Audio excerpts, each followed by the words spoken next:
전 웨슬리 목사가 설교 중에 이렇게 외쳤습니다. 우리는 돈을 많이 벌어야 합니다. 여러분 아멘 하십시오. 돈 필요 없어요? 다시 우리는 돈을 많이 벌어야 합니다. 아멘. 우리는 전략하고 저축해야 합니다. 아멘. 우리는 그 돈을 선하게 사용해야 합니다. 아멘. 우리 교인들은 믿음이 좋아서 다 아멘 아멘 아멘. 근데 여기 영국의 이 웨슬리 목사가 설교했더니 두 번째까지는 다 아멘을 했는데 세 번째 우리는 그 돈을 선하게 사용해야 합니다. 그랬더니 조용했답니다.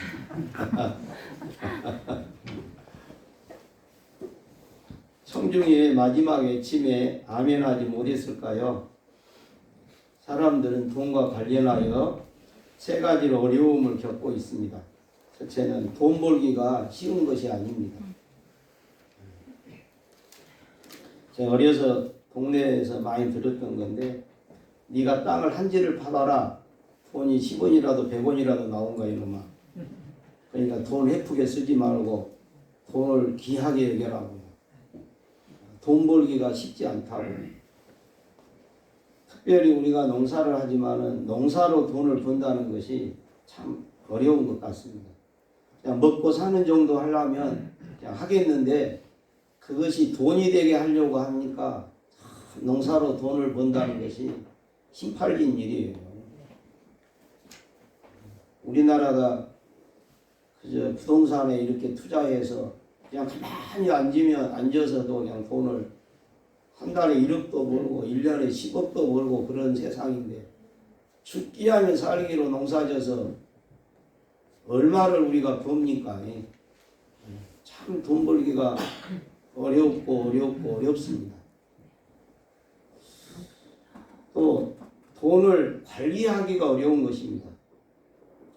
돈이 좀 많이 생겨보면 이건 알 수 있는 것인데 우리 교인들은 돈을 많이 손에 져본 경험들이 별로 없을란가 모르겠어요. 그러니까 이 말은 실감이 안 날 수 있어요.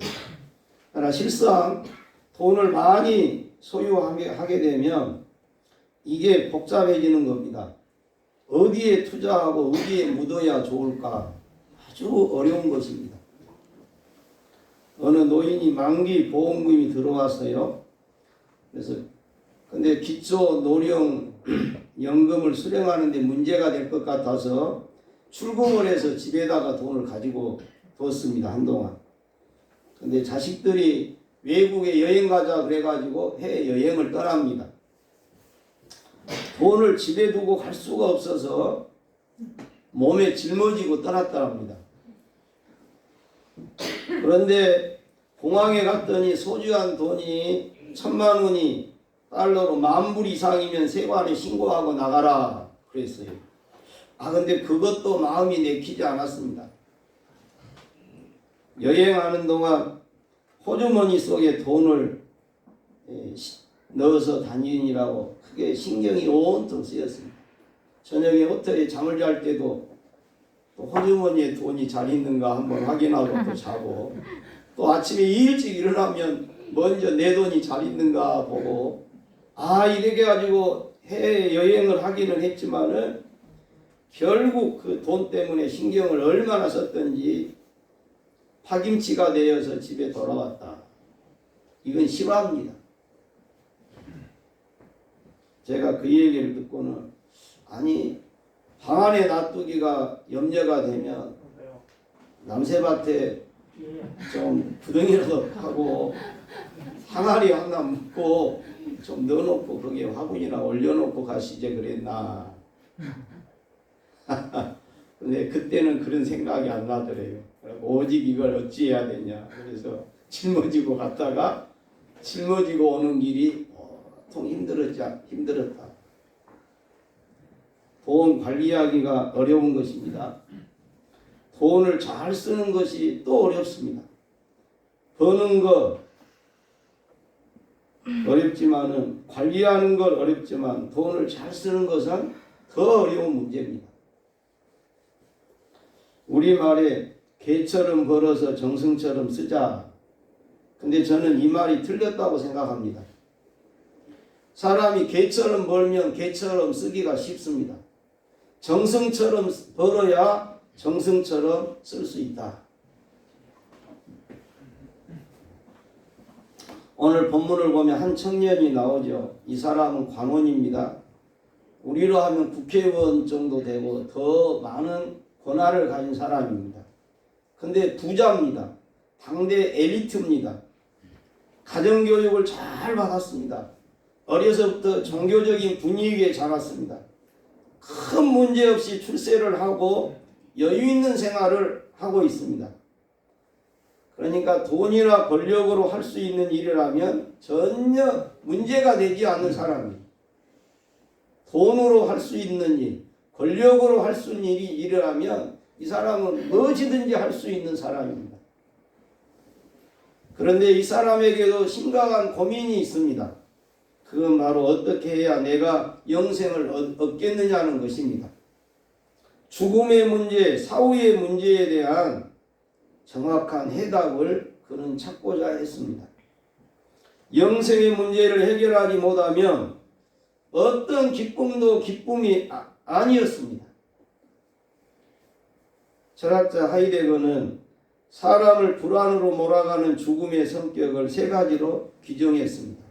하나는 독자성입니다. 아무도 죽음의 길을 함께 갈 수 없습니다. 혼자만 가는 길을 사람들은 그래서 무서워할 수밖에 없다는 것입니다. 두 번째는 무연관성입니다. 죽는다는 것은 이 세상에 맺었던 모든 인연을 끊어야 되는 것입니다. 가족도, 재산도, 명예도, 교우들과의 연관이 다 사라지게 만드는 것이 죽음이라는 것입니다. 셋째는 불능가성입니다. 죽음 이후에 어떤 존재가 될지 아무도 모릅니다. 그걸 아무도 극복할 수 없다는 것입니다. 그래서 죽음 앞에 사람은 불안하게 되어 있는 것이라는 거죠. 예수님을 찾아온 이 부자 청년도 이와 같은 고민과 불안을 안고 있었다는 것입니다. 하루는 단단히 마음을 먹고 예수님에게 찾아와 무엇을 해야 영생을 얻을 수 있는지, 어떻게 해야 죽음의 문제를 극복할 수 있는지를 물었다는 것입니다. 그래서 17절 말씀입니다. 예수께서 길에 나가실 새 한 사람이 달려나와 무릎을 꿇고 앉아 묻습니다. 선한 선생님, 내가 무엇을 하여야 영생을 얻으리이까? 예수님이 선한 말을 함부로 하는 게 아니다. 선한 일은 오직 하나님 한 분이시다. 그러니까 연이어 이 청년이 말합니다. 나는 어렸을 때부터 하나님의 계명을 잘 지키고 살았습니다. 그래서 예수님도 10계명을 쭉 나열을 하시면서 네가 이 계명을 다 잘 지켰다고 하니 참 잘하구나 하고 예수님이 기뻐하셨습니다. 세상에서 출세하였을 뿐만 아니라 도덕적으로 윤리적으로 나무랄 데가 없는 사람입니다. 그러니까 요새 말로 얼굴도 이쁜 것이, 건강도 좋은 것이, 신분도 높은 것이, 돈도 많은 것이, 평판도 좋으니 참 얄미운 사람입니다. 그런데 이 사람에게도 영혼의 참된 평안과 자유와 만족함은 없었다는 것입니다. 예수님께서는 이 젊은이에게 엄숙한 한 말씀을 들려주셨습니다. 내가 영생을 얻기 위해서는 한 가지 부족한 것이 있다. 지금의 상태로는 역부족이다 그랬습니다. 생각해 보십시오. 인간이 이 땅에서 가져야 되고 갖고 싶은 거 다 가진 사람입니다. 그 땅에서 막 산 사람도 아닙니다. 돈을 많이 가졌다고 해서 더러운 부자도 아닙니다. 어떻게 보면 깨끗한 부자에 가까운 사람입니다. 그런데 주님은 한 가지 부족한 것이 있다고 말씀을 하셨다는 것입니다. 그렇다면 여기에서 한 가지 부족한 것이 있다. 이 말씀의 진리는 무엇이겠습니까? 한마디로 물질 중심한 가치관이 아니라 하나님의 나라의 중심한 가치관을 가지라는 그런 뜻입니다. 22절을 보시면 내게 아직도 한 가지 부족한 것이 있으니 가서 내게 있는 것을 다 팔아 가난한 사람에게 주라. 그리하면 하늘에서 보화가 내게 있으리라. 그리고 가서 나를 따르라. 무슨 말씀입니까? 물질을 우선시하고 절대시하는 가치관을 포기하라는 것입니다. 주님과 영생과 천국과 구원을 네가 우선시해야 된다는 것입니다. 그래서 영생을 주시는 주님을 온전히 의존하고 그분께 순종하는 믿음을 가져야 된다는 깨우침입니다. 그렇습니다.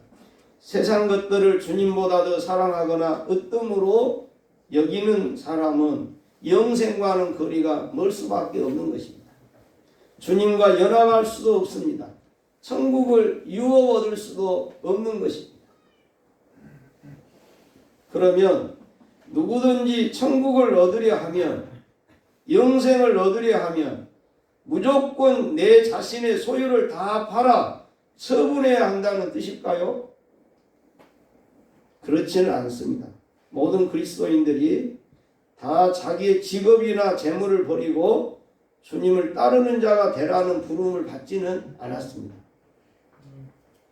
어떤 사람은 정말로 부름을 받을 때 직업도 버리고 자기 재물도 다 버리고 주님을 따르는 경우도 있습니다.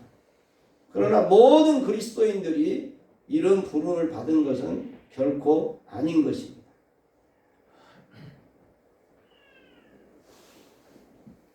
다만 우리 그리스도인들은 내 삶의 기반이나 토대를 재물이나 명예나 탐욕에 둘 것인지, 예수님을 내 기반으로 토대로 삼을 것인지 선택을 요구받고 있다 하는 것입니다. 재물을 내 삶의 토대로 여기지 않고 주님을 내 삶의 기반으로 삼을 수 있어야 이 사람이 하나님의 나라에 들어갈 수 있다는 것입니다. 이건 굉장히 중요한 기준이고 가치관의 문제인 것입니다.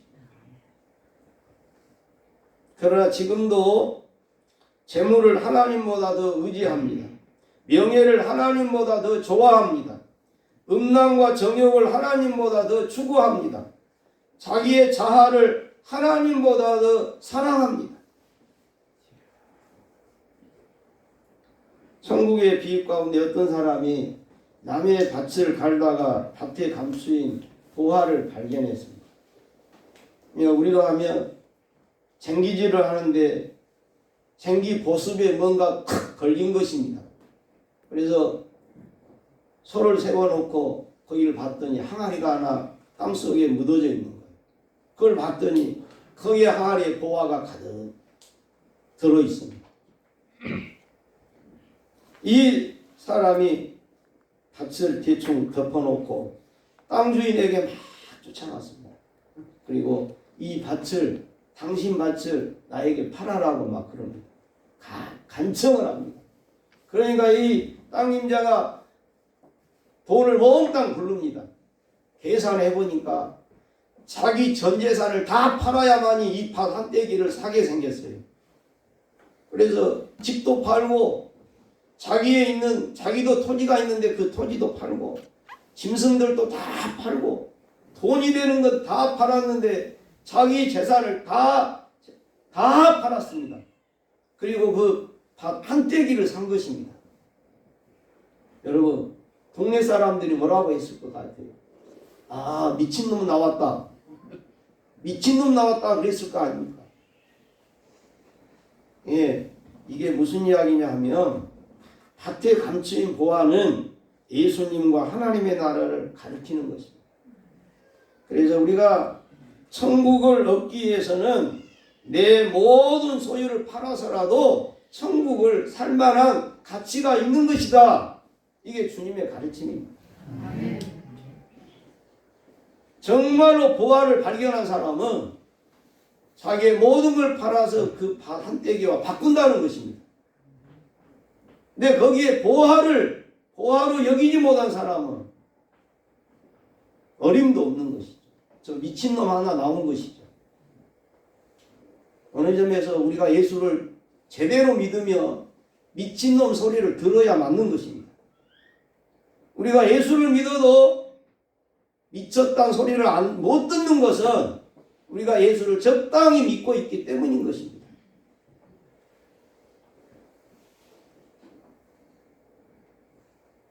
이 청년이 어떻게 되었습니까? 슬픈 기색을 하고 돌아가 버렸다. 이렇게 되어 있어요. 슬픈 기색을 하고 돌아갔다. 영생을 얻기 위해 자신이 소유하고 있는 지위나 명예나 물질을 내려놓을 수가 없었다는 것입니다. 왜냐하면 그에게는 재산이 생명과도 같은 것입니다. 어떤 일이 있어도 그 재물을 그는 포기할 수가 없었습니다. 영생을 얻는 것보다 재물이 더 자기에게는 중요했습니다. 영생도 얻고 싶었지만은 그러나 재물이 더 귀했습니다. 그래서 그는 슬픈 기색을 하고 주님을 떠나갔다고 성경은 말씀하십니다. 다른 말로 설명을 하면 이 사람은 양손에 떡을 다 지려고 한 것입니다. 땅도 얻고 하늘도 얻고자 한 것입니다. 그러나 주님의 가르침은 너무 분명했습니다. 먼저 하늘을 얻고자 해야 한다는 것입니다. 하늘을 얻기 위하여 땅의 것을 내려놓을 수 있어야 한다는 것입니다. 그래야 하늘은 얻어지는 것이다.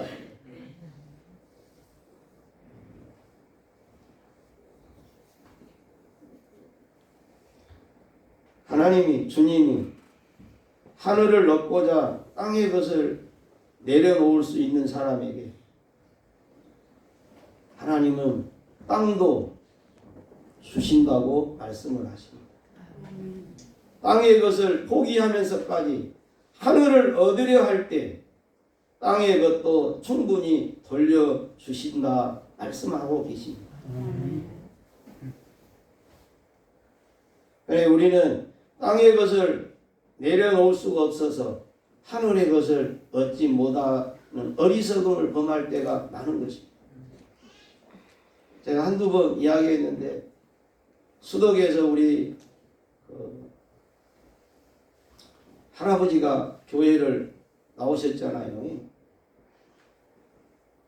제가 이제 마태복음 13장 이 밭에 감추인 비유를 설교를 했습니다.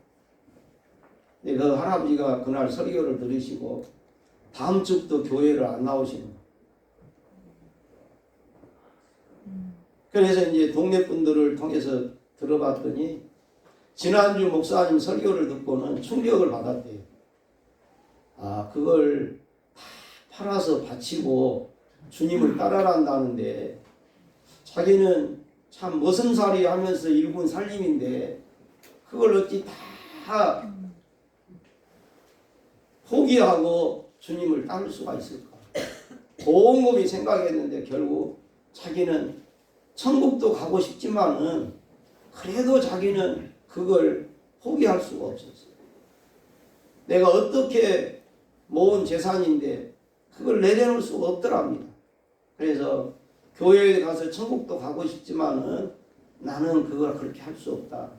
나는 별 수 없이 지옥을 가더라도 나는 이 재산을 나는 움켜쥘 수밖에 없다. 결론을 그렇게 내렸어요. 그리고는 교회를 안 나오기 시작합니다. 2, 3주 안 나오셔서 우리 집사람이 신방 갔습니다. 그래서 우리 집사람이 이 할아버지 그게 아니고요. 이러고 해서 하나님 앞에 그렇게 그런 마음을 가지고 하나님 앞에 나오면 하나님이 더 많은 거 주신다고 주신대요. 더 많은 거 주신다 그 말이 마음이 놓이십니다. 그래서 교회를 나오시다가 소천하셨습니다. 저는 그 할아버지를 나는 귀하게 생각합니다. 왜요? 목사의 설교를 듣고 고민을 했다는 거예요. 목사의 설교를 정면으로 받을 수 있는 마음을 가져봤다는 거예요. 오늘날 상당한 교인들이 목사의 설교를 그렇게 심각하게 받지도 않습니다. 그저 목사는 원래 그렇게 말하는 거요. 그리고 적당하게 거르고 적당하게 그냥 받고 그냥 나는 나대로 사는 거요. 그렇게 신앙생활을 합니다.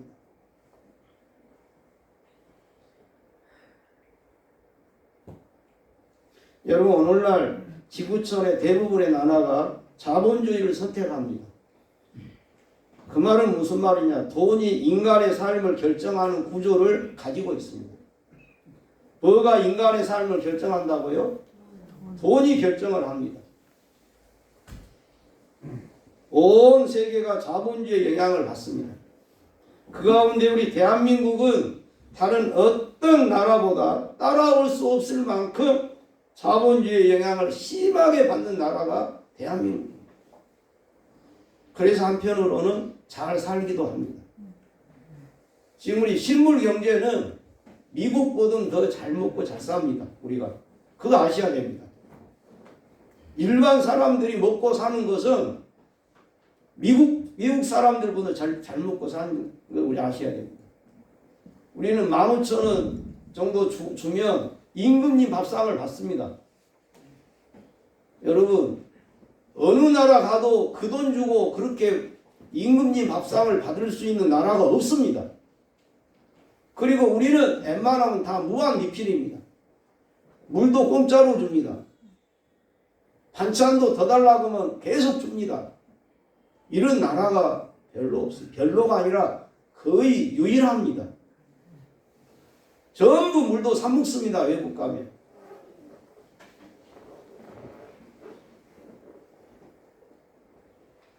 제가 일본 갔을 때 김치 접시나 정말로 일본 사람들은 원래 소형 문화잖아요. 접시도 진짜 적은 데다가 김치를 갖고 오는데 우리 장봉이 입사는 한 젓가락 입에 넣으면 없어져 볼 정도로 접시 올려놨어. 그러니까 이제 이게 먹어야 될 거 아니에요. 한 입이라도. 외국 가서 김치가 막 땡기는데 한 접시 달라고 하면 딱 그만큼 주면 5,000원 줘야 됩니다. 한 입에 들어가야 돼요. 장봉이 입사 한 입도 부족할 거예요. 쏙 들어가면 5,000원이에요. 그렇습니다. 우리는 한없이 줍니다.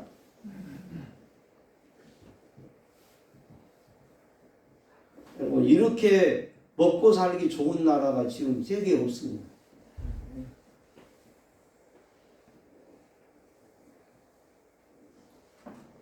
그런데 돈의 논리가 너무 강하다 보니까 이게 블랙홀이 되어 있습니다.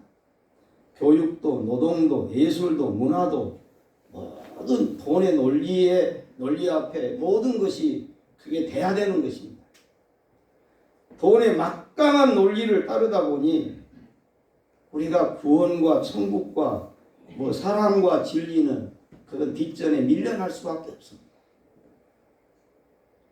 분명 자본주의는 인류를 굶주리면서 벗어나게도 했고 생명을 연장하게도 했고 신체 발달을 가져오게도 했고 과학까지 발전시켜 세상을 눈부시게 변화시킨 것도 사실입니다. 그러나 동시에 자본주의는요 인간 소외를 가져왔습니다. 물질 만능주의를 불러왔습니다. 성장과 분배 불균형을 일으켰습니다. 주기적으로 반복되는 경제 위기를 환경의 파괴를 자본주의는 불러오고 있는 것입니다. 이것이 오늘날 심각한 현상입니다. 얼마나 물질 만능주의가 팽배한지 엊그저께 제가 들었어요. 보험을 타려고요 자기 몸을 자해합니다. 그리고 다쳤다고 그리고 보험을 타요. 심지어 고등학생인 자기 자식의 뭐 발꿈치를 뭘로 뭐 밀었다든가 상해를 입혀가지고 이게 자기 자식의 동의를 구했겠죠. 우리 이렇게 해가지고 돈을 타먹자고.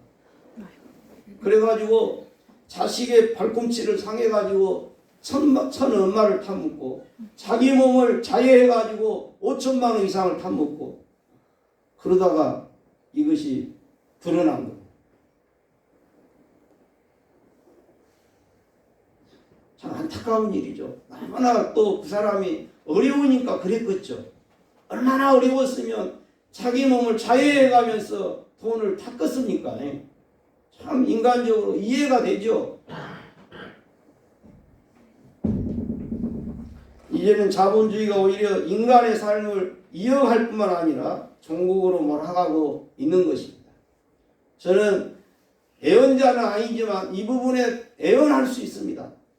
인류가 돈을 하나님보다 더 우선시하는 가치관으로 산다면 자녀를 초래하게 될 것입니다.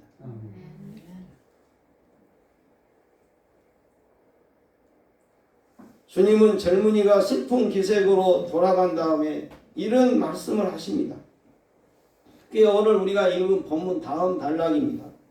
예수께서 둘러보시고 제자들에게 이르십니다.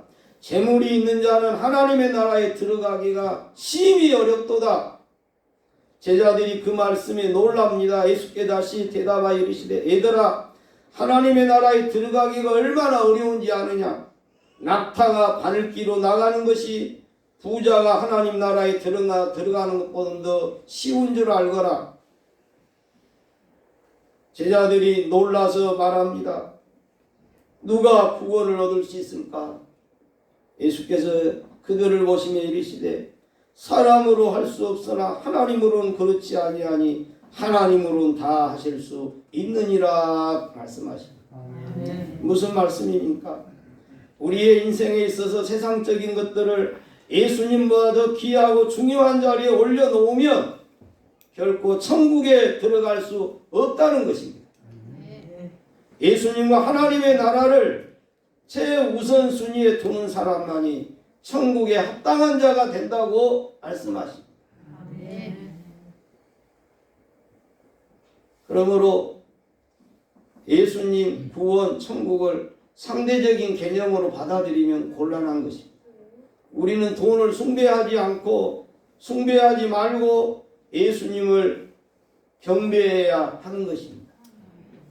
열매를 내치고 천국을 놓칠 수 없다는 마음을 가져야 합니다. 그런 절실한 마음이라야 천국에 합당한 자가 되는 것입니다. 교회 여러분, 우리를 세상 사람들이 보기에 저 사람들은 하나님의 나라의 가치관으로 사는 사람들이야 라고 말하고 있는지 모르겠습니다. 교회 학교에 다니는 어떤 어린아이 이야기입니다. 이 아이가 자기 나름대로 가족 구성원을 순위를 딱 정해놓고 살았어요. 첫 번째는 자기 엄마입니다. 두 번째는 자기 누나를 두 번째로 정했어요. 세 번째는 자기 집 반려견이 3등입니다. 네 번째는 자기 자신이었어요. 아빠는 꼴찌입니다. 자기 중요도가 그렇게 되어 있어요. 엄마, 누나, 반려견, 그 다음에 자기, 그리고 아빠. 아빠가 씁쓸했습니다. 그런데요, 놀라운 일이 생겼습니다. 이 아이가 신앙을 가지고 교회를 나가고부터 언젠가부터 변화가 일어났어요.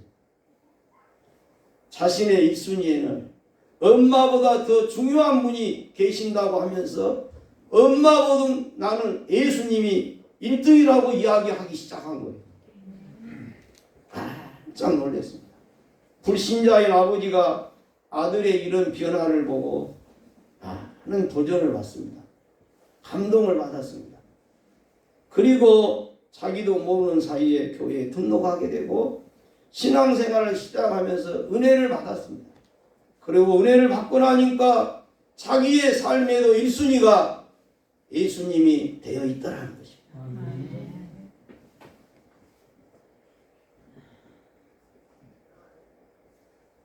그런데 오늘 말씀하십니다. 이와 같은 믿음이 내 의지로나 내 노력으로 되는 것이 아니라는 거예요.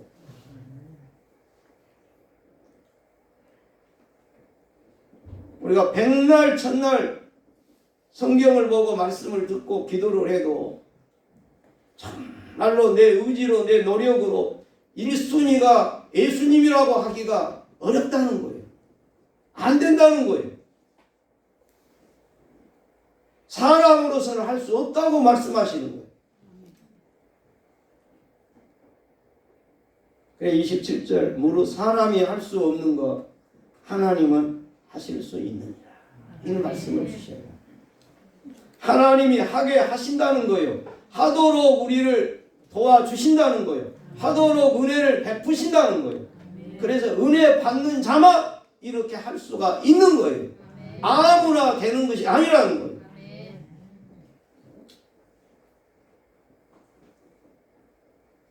저와 여러분의 삶의 시점으로 내 삶의 1순위는 예수님인 사람, 그 사람은 큰 은혜를 받은 사람입니다. 이 사람은 천국에 합당한 사람입니다. 이 사람은 이미 마음에 천국에 온 사람입니다. 천국 같은 삶을 살다가 천국에 갈 수 있는 사람입니다.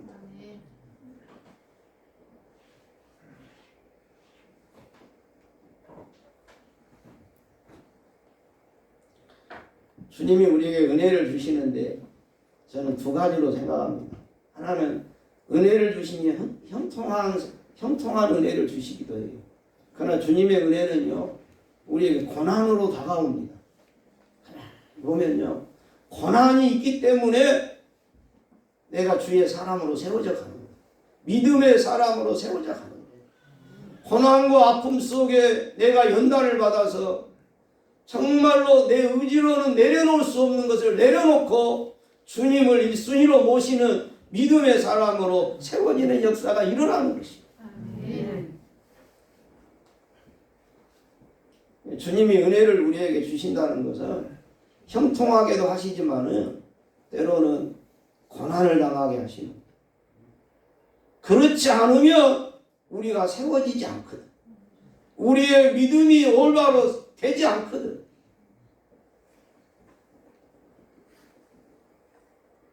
저와 여러분이 삶이 어느 정도 주님 앞에 세워졌다고 느끼시거든요. 가만히 돌아보세요. 그러기까지 우리에게 아픔이 있었어요. 우리에게 고난이 있었던 거예요. 그러므로 그 가운데 내 자아가 깨지고 부서지고 내 고집이, 내 주관이, 내 철학이, 세상에서 오는 영향력을 받았던 그 모든 것들이 다 무너지게 되는 거예요. 그리고 주님의 말씀으로 내 자신이 세워지기 시작합니다. 그래서 우리가 천국 백성 되는 줄로 믿습니다. 거듭 말씀드립니다. 예수님은 참 하나님의 영생이십니다. 예수님만 영생을 줄 수 있는 것입니다. 내 노력으로 힘으로 영생을 얻는 것이 아닙니다. 내 힘으로 천국에 들어간다는 것은 낙타가 바늘길을 통과하는 것보다 더 어려운 것입니다. 불가능한 일보다 더 불가능한 일이 영생을 얻는 일이에요. 불가능해 보이는 것보다 더 불가능한 것이 천국을 가는 것입니다. 오직 주님께서 우리를 믿게 해주시면, 은혜를 베푸심으로 우리는 영생을 얻는 자가 된 줄로 믿습니다. 그러니 구원받는 우리가 세상의 것들을 때로는 포기한다 할지라도 이건 결코 아쉬운 것이 아니고 어리석은 것이 아닌 것입니다. 10장 마지막에 예수께서 이르시되 내가 진실로 너희에게 이르노니 나와 복음을 위하여 집이나 형제나 자매나 어머니나 아버지나 자식이나 전토를 벌인 자는 현세에 있어 집과 형제와 자매와 그 어머니와 자식과 전토를 100배나 받되 박해를 겸하여 받고 내세의 영생을 받지 못할 자가 없느니라 말씀하셨습니다. 우리는 언젠가 모든 걸 버려야 할 순간을 맞이할 것입니다. 우리가 아무리 움켜쥐고 놓지 않으려 해도 소용이 없습니다. 어떤 일에게는 그 순간이 속히 올 것이고 어떤 일에는 약간 지체가 될 뿐인 것입니다. 그러나 그 순간을 믿음 가운데서 앞당겨서 살아낼 수 있을 때 그에게는 이미 현세에서 그리고 내세의 영생이 있는 것입니다. 교회 여러분, 이 시간 성령의 도우심을 의지하여 주님께 이렇게 고백해 보시지 않겠습니까? 제 설교의 핵심이 이것입니다. 이것을 하나님께서 저에게 이걸 만들고 이걸 고백하게 하시려고 이 설교를 준비하고 또 준비하게 하셨다 저는 믿습니다. 주님, 권력 없이는 살아도 주님 없이는 살 수 없습니다. 주님, 명예 없이는 살아도 나는 주님 없이 살 수 없습니다.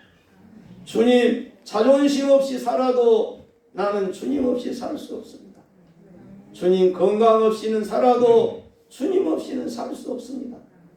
주님, 돈 없이 살아도 주님 없이는 나는 살 수 없습니다.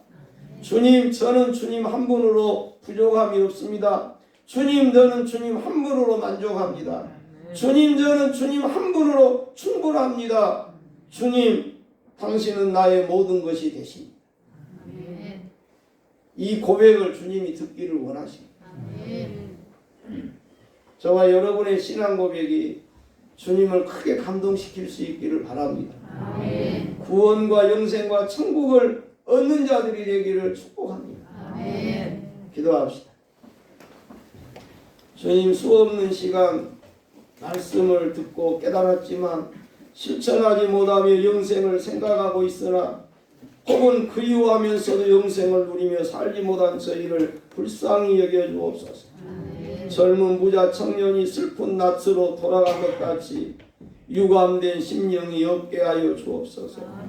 주님, 일체의 우상을 허락하지 않게 하옵소서.